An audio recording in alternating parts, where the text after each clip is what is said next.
বিমান দুর্ঘটনায় নিহত মাইলস্টোন স্কুলের দুজন শিক্ষককে রাষ্ট্রীয় সম্মাননা দেওয়ার সিদ্ধান্ত নিয়েছে সরকার।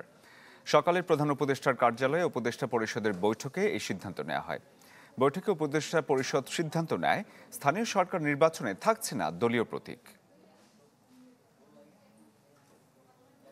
প্রধান উপদেষ্টার কার্যালয়ে উপদেষ্টা পরিষদের নিয়মিত বৈঠকের শুরুতেই উত্তরায় মাইলস্টোন ট্র্যাজেডিতে নিহতদের স্মরণে 1 মিনিট নীরবতা পালন করা হয়। রুহের মাগফিরাত কামনা করে করা হয় মোনাজাত, গৃহীত হয় শোক প্রস্তাব।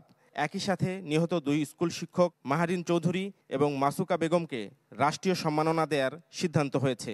হৃদয় ভেঙে যাওয়া পরিস্থিতি, সবাই কেউ নিতে পারছে না এই ঘটনা। এর মধ্যে যারা না জেনে দায়িত্বহীনভাবে গুজব রটায়, এর চেয়ে বড় অপরাধ তার হতে পারে না। স্কুলের রেজিস্টার আছে, প্রত্যেকটা বাচ্চা ডিটেইল স্পেসিফিক তথ্য আছে।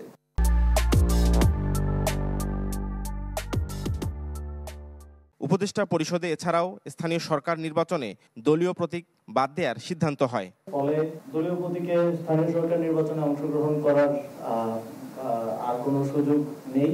এখন থেকে ইন্ডিভিজুয়াল প্রতীকে স্থানীয় সরকার নির্বাচনগুলো হবে।